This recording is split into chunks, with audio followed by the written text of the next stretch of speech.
Like y'all can. It's like late night. By the way, It really is. It is so late. Whew, we have really shared so much. This behind the scenes is amazing.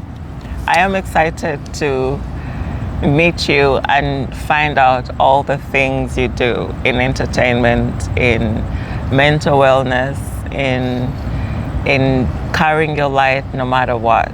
And I feel it's not just my message to go out there. It's literally, you are the reason why I do this, because every person I meet has a gift. I don't know what that gift is usually, but from their light, when they talk about what they do, I see the spark in their life, in their eyes, and I know this person is most happy when they're doing this. So I always encourage them, show me more of your light. And in doing that, most times it's changed people's lives to remember their purpose. So what would you say it drives you? Well, what's interesting is like becoming Eden Valkyrie, it was one of those things where she saved my life. And becoming her is it's intense, because when I'm becoming Eden Valkyrie is this otherworldly being that, creating her and also her inception, it was something that I did not expect. It's something like, for example, my mother knew that Eden was inside of me before I knew. Yeah. And so that's something that also drove me, was that I know that I have a purpose, and I know that sometimes sounds so bogus with people, but through my life experiences, I know that there is a purpose for me, and I have had so many amazing achievements throughout my career in entertainment that I want to share that. Yeah. I believe that people should know that it's, I hate to sound, cheeky, not cheeky, but I hate to sound like, how do I say this? It's not always about race. Yeah. And people forget, and they get so obsessed about, oh, it's because you're this, it's because you're that. It's like, no, I have been able to open so many doors. By the way, you're welcome. And for example, there are so many things now, so many doors that I've been able to have opened that for people of color, they're able to do that. When I told you I left the academy, my brother went to the academy 8 years after I left that school. And he said I left that school a legend, because so many changes were done and implemented after I left, when it came to being different, when it came to being an artist, came to being able to express who you are. That school had no choice but to change a lot of their own ethics, their own guidelines when it came to how to treat an artist, especially one that was different. Even though I explained to you before how I'm a scholarship kid, and yes, I was treated different, but no, I wasn't. All my teachers treated me exactly the same as everyone else, even the students that had more money and that had money. We still had to, for our spots, we had to fight for our spots. All those spots at the academy, they're not just given to you. You literally have to audition every year. You have to make sure to keep your grade curriculum at a certain, level, to where, you have to pass standardized testing. I mean, it is a process. It's not like we have literally, the normal high school here will have like 6 courses in a day. We had 8 to 9 in one day. And then we had block scheduling, which is a whole different thing. But the thing is, we were taking so many courses at one point that you can graduate within 2 to 3 years versus the 4 years that it takes to graduate high school. That's how many courses you're taking at that type of school. And so that is one of the driving forces that, led to me even staying in entertainment, was that I loved this. I loved it so much. And my mother also was my biggest fan, my biggest cheerleader. And also I love teaching.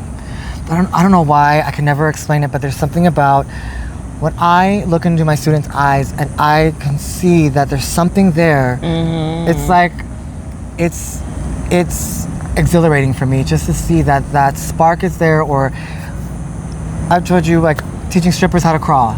I love that. Teaching like normal housewives that are like their mothers that have, X amount of children, when they find their inner sexy, it just thrills me.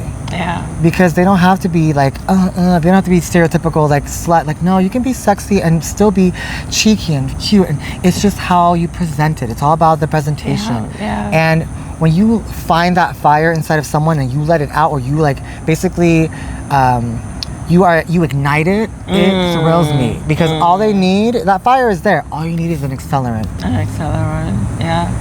And I think what we're building, the friends we surround ourselves with first of all, plays a huge factor in that, because if we didn't surround ourselves with people who didn't understand us, it would be so much harder to be who we are. Absolutely. So I'm also thankful that meeting you, that you already are in this industry. Yes, Thank you.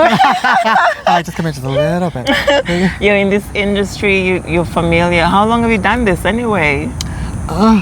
So, oh my goodness. Oh, okay. Yeah, a while. 24 years. Which makes your experience even more, because someone getting into it in this time, someone just getting in to be a dancer, getting to have light in their life, getting to have hope for their passions, getting to actually do something, it's hard. Many people can't afford to live out their passions, to pay for their passions, to pay to learn more about their passions. It's not there. That's why I feel so fortunate that going to the academy, I didn't have to pay for all these ballet classes. I didn't have to pay for all these jazz. I didn't have to pay for acting classes because it was already provided for me. My first agent I told you about when I was 16, I never planned on changing the face of beauty, but they saw something in me. And they're just like, I'll never forget this. When I was 16 and I got signed with John R. Powers, first agency that signed me with, they had to have my mother there. And when I went to go sign my contract, the entire agency laughed at me as I'm walking through the hall, you know, about to go sign with my agent, who I told you had passed away. And my mother's like, if you're gonna be serious, like you can't, my son is not, he's like, you can't just toy my son around. Like he just walks an entire room. Oh. That'll be a while. It's like she watched me walk through a room of people laughing at me, and I told you I'm very okay. It's okay. Okay, and right. It was insane because that's where mom's like, she really my encouragement, but my agent's like, your son is not fazed by the laughter, and mom's like, no, he doesn't know what's going on. Yeah. Because I didn't see the laughter as like any type of deterrent. It was more of something that was like, oh cool, maybe I'll do a comedy. Maybe that's why I'm very fascinated in so many different aspects. Like I love doing comedy. I love doing different roles when it comes to everything I do in life. Yeah. That's why I'll audition for anything as long, I told you, but my first agent, she would delete the ethnicity of the character. And also my the very first 4 shows I ever did, I was always the youngest cast member. Oh, wow. And whenever my birthday would come up, they're like, oh, so you're gonna be 21? I'm like, no, I'm gonna be 19. Or like, I wanna be 20. I'm like, so they were always ready for me to be 21. But I'm like, for 3 years, I literally spent being 21. Wow. Everyone's saying, oh, so you're 21. I'm like, no, I'm mature, but also like, I auditioned with everyone else who's like way older than me. And I didn't care because I wanted the experience. Like I told you before, even if you laugh at me, I'm not gonna think of it as a bad thing. It's just, it happens. Also, I could be wearing something ridiculous because I want attention. And so if you're laughing at that, I'm not gonna sit here and be like, oh my God, you're poking fun at me. I'm wearing a costume for a reason. Yes. I'm supposed to stand out. If you're laughing at me, I'm doing my job. It is, the job is done, yeah. And that's the true gift of an artist, to make a difference. To make a difference, especially putting a smile on someone's face. It might not be a smile of, oh, I'm with you, but it's an expression that you brought out of somebody seeing your art.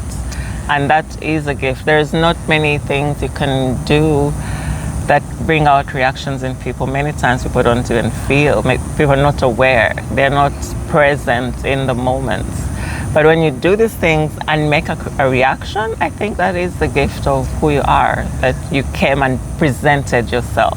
Before discovering that though, and discovering my talent, I will never forget this. I was doing a commercial shoot for McDonald's for the Latin Grammys. And it was my very first shoot. And I was hired as an extra. Yeah. I remember I show up on set and I had to bring in my own costume, but all this, and the director just took one look at me and I just walked into the room and he literally just made eye contact with me and I said hello, and I go to shake his hand and he's like, you're not an extra. He's like, wardrobe, and he's like yelling at wardrobe, and I'm like, oh my God, I thought I did something wrong. And he upped me to a lead role. A regular lead role. Woo, woo. Okay. And that was crazy because I'll never forget when my mom saw that McDonald's commercial come out. Oh my God, she was screaming like crazy. And I'm like, oh my God, are you okay? Did someone hurt you?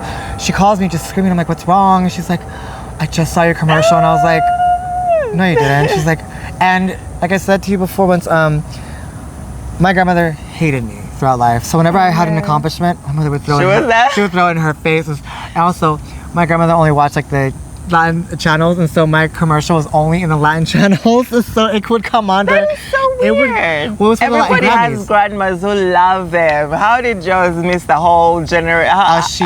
She skipped one. Oh, geez. What's funny though is that her mother, my great grandmother, adored me. Her and I were just like this. Before she was murdered, she loved me. And that's also where I get my sense of humor. I get my sense of humor from my great grandmother. She was Haitian and Jamaican. So she was darker than yourself. And my grandmother is white. Like she's so white, she's basically see-through. Where I'm from in Dominican Republic, we're so whitewashed that anyone our color, we're always looked at as second-class citizens. This is back in the 80s. So, and some in the 90s. Yeah. And so growing up in that, I remember one time my mom, she said, just because you have a dick between your legs, it makes you better than me. But I'm your mother. And I was like, I know that. Not that I'm better than her, but that she's my mother. But I never thought I was ever better than her because I never understood misogyny. I didn't understand how that worked or how that was. I always thought women to me are equal. So women to me, as a mother, like, I will never stand to a woman who's a mother because, like, again, it's your superpower. Honored, yeah. And it's like I just couldn't do that. So why my grandmother was so racist and so against me and anybody my color, I will never know. She was the matriarch of our family. And it was bizarre growing up in a racist family who was... I have to laugh because growing up in a racist environment and like being told that I was ugly and that I was a nigger and all these awful words. And then I come to the US and I'm told that I'm beautiful and that I'm stunning. And I ended up changing the face of beauty. That's why I started. I think about it now and I laugh because my mother would always like she's like, you're so handsome, you're beautiful. And I'm like, girl, no. And like, my mom would always elbow me when we'd be standing at, for example, one time at Burger King, my mother, the cashier just stopped counting. She was like, I'm so sorry, but you're so handsome. And I'm like, thanks. And my mom elbowed me. She's like, I told you. And I was like, so anytime I would get a compliment, my mom would elbow me. She's like, I told you. And I was like, oh gosh. And I couldn't argue with her because I was like, she was right. Number one fan, mom. Yes. And so it was so funny when she would just be like, see, I told you. And I was like, oh, stop saying that. Like, she used to carry my model photos with her in her server book. When she would serve, her, like, at one time she told me to go get something and I needed a pen. And I was like, oh, I'm like, can I get it through your bag? And she's like, yeah, my pens are in my notebook. And so I remember opening the notebook to get a pen and I was like, my photos fell out. And I'm like, you carry these photos? Like, they were nudes of me. Like, tasteful nudes, but like nudes. And I'm like, you show your customer my nudes? She's like, yes, but they're tasteful. I was like, yes, they're tasteful, but I'm glad you're proud of them. That's beautiful to have love and support from as early as you can remember. There's not many people who are raised with that. There's not many people who remember being loved like that, even when they get old.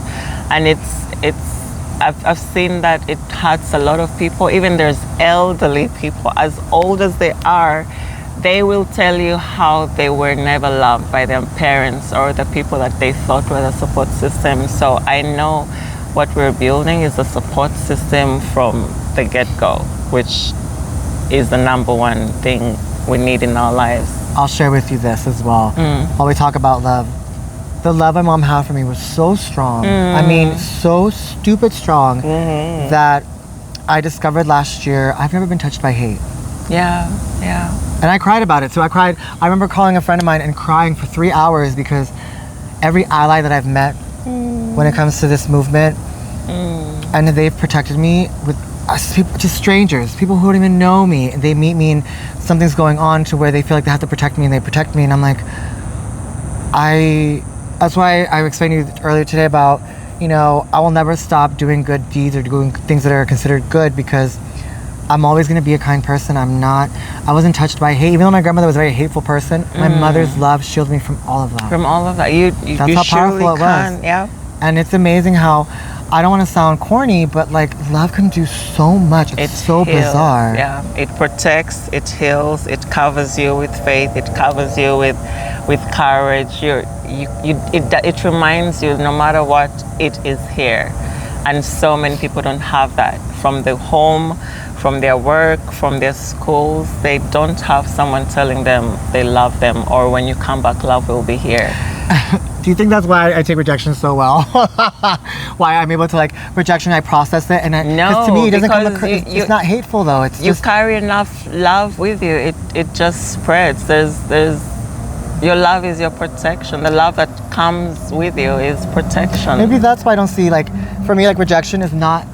Yes, it's a horrible thing, but it's not hate. It's not derogatory. It's not something that's hurtful. Because I don't have any hate in my heart. I don't even know what it's like to hate or dislike. I don't understand that concept. Yeah. So I think that all that love, that's why I can't really sit there and be like, oh, I hate this, because I don't understand the concept of hate. I don't know what it's like to actually try and hate. I feel like that love that my mother gave to me, it discouraged me from ever trying to even implicate hate or understand what it is. That's beautiful. I get there's a definition of what hate is. I get the definition. I just don't understand or comprehend it because I myself don't know what it's like to want to hate someone. Yeah. I don't have the need to do that. I don't have the urge, or I don't have the I just don't have the need to do that to someone. I don't see the reason why. Yeah. I think as long as we carry that message, the world will heal from everything it's going through, which is painful, which is hateful, it's limiting, it's no support. If we show up as a culture that loves, that helps, that encourages, that reminds people there is love in this place, there is love where you can begin again. Yes. We can heal. We can heal the world one heart at a time, one community at a time, and it starts from your light. It starts from when you talk to somebody and share your story, and that person sees themselves in you. Oh, pretty. Because you're a bird. Sorry. A bird at this time. Oh yeah, my word! That's beautiful. The way it flew down. Oh. As artists, I'm always like, it was just like, it was so beautiful the way the wings opened. Sorry, it was, when you talk about being inspired, I call those moments blessings, because a bird at this time is rare. And we just saw, and we just got sprinklered. It's almost midnight. Actually, it probably is, but also all the sprinklers came on and everything. But it's not that type of bird too comes only at daytime typically. That's amazing. I know we are on the right path. I swear. Every time look at it. We talk about that bird only comes out at daytime. It's so funny. Every time we talk about what we build, I think more people join, more people want to know. Even the animals. Even animals. I swear it. I have been with Adam up in the mountains, Mount Charleston. We went hiking and we put our phones down. We started to talk. And there were literally like squirrels that came up to us and just stayed. Squirrels and birds. It was so funny. Good energy is picked up. Good energy. That's why with children, here's my number one pet peeve. You want to see me actually like really just, I know I talk about not hating. I could be set off though when it comes to like or getting upset. Setting off is different from hate. Very different. Yeah. I don't like when there's ignorance brought upon children or the elderly. There's something about let a child be a child, because the thing is, one thing that's also scientifically proven, children see beauty. Yes, they immediately. do. It's not and they're not judging. It's just that it's part of the law of attraction. And also, children are not racist. Racism is something you have to teach and implement to someone. I have met KKK members in the past who they changed after meeting me because they're like, wow, it's not that bad out there.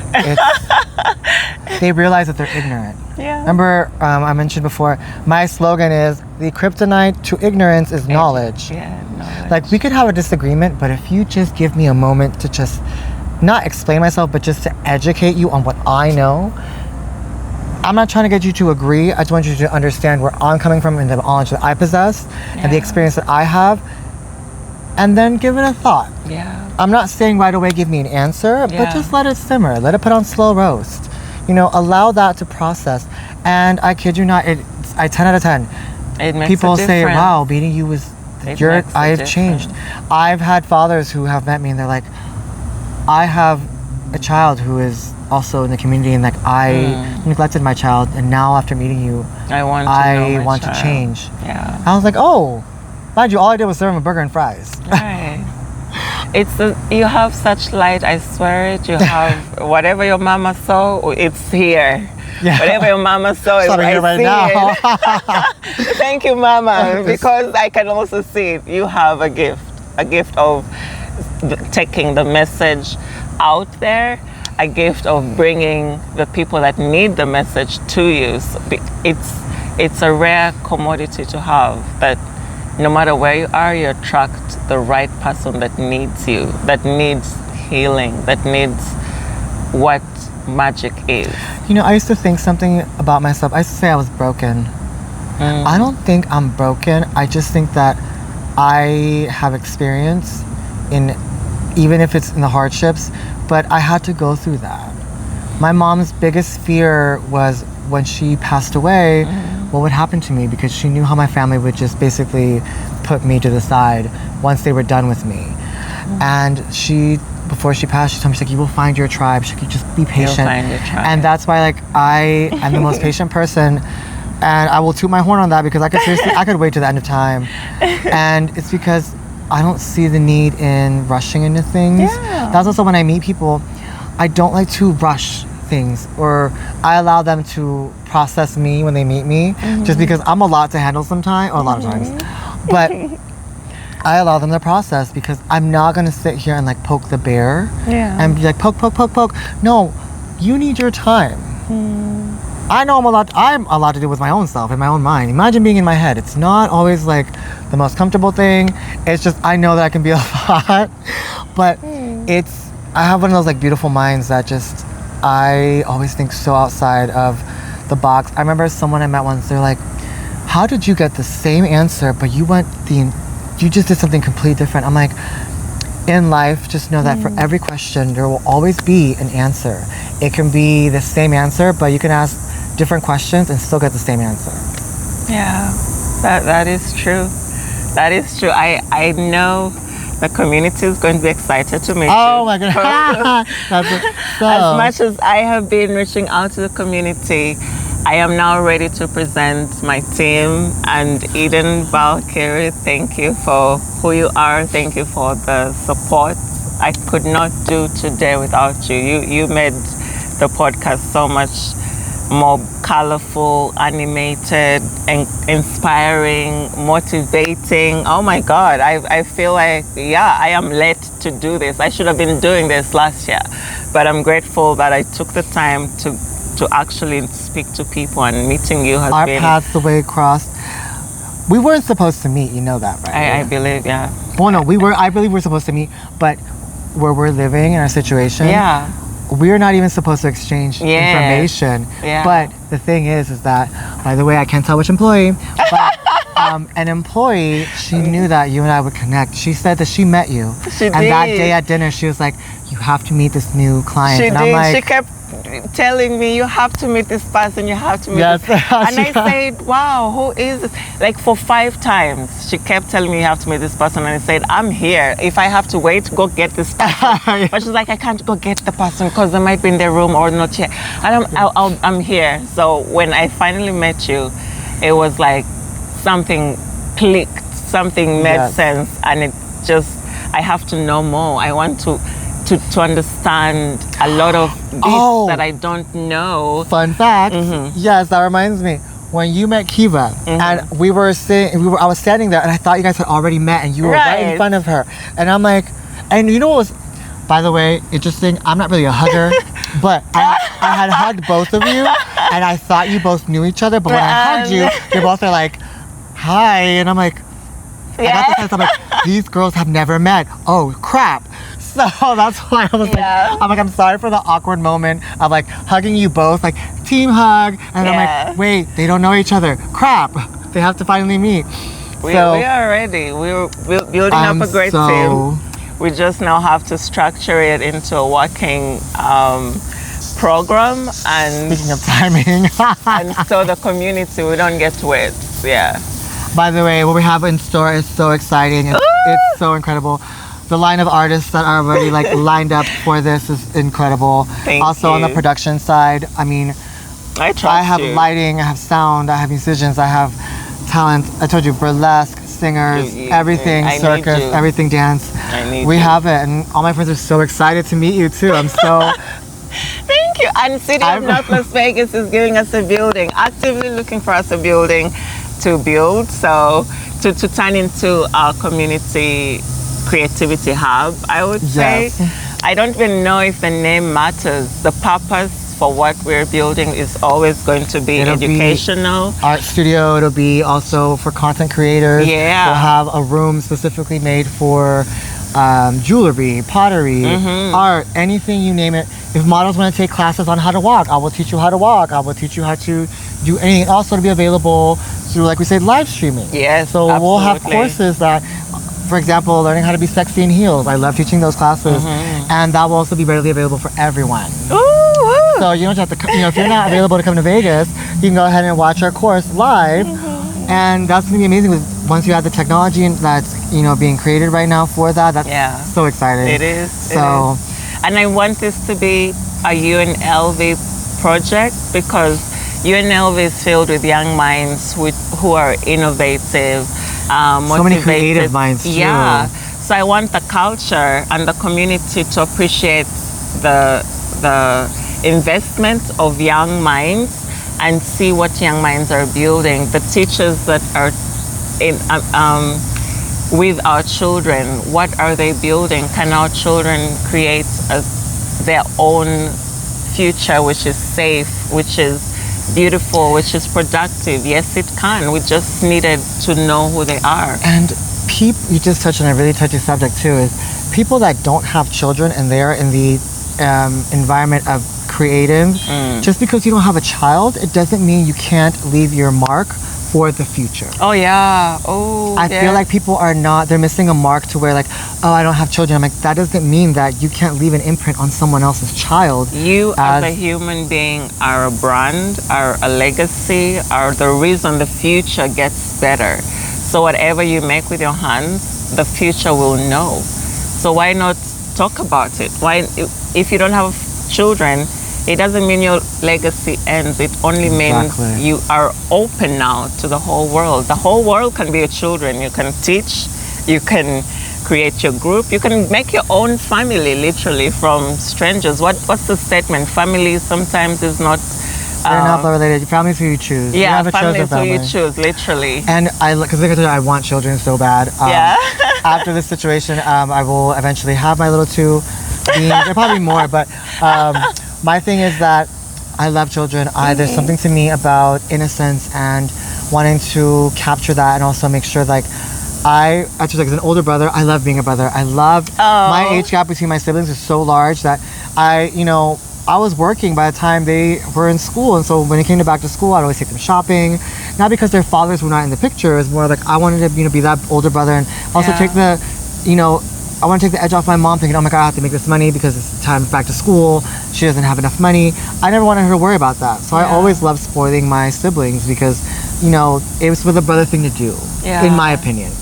But also, by the way, those of you who don't have after school activities, now you will. For sure. Because this current government right now is taking away all of the art, or not all, but a lot of arts programs have been cut, and we can't let that happen.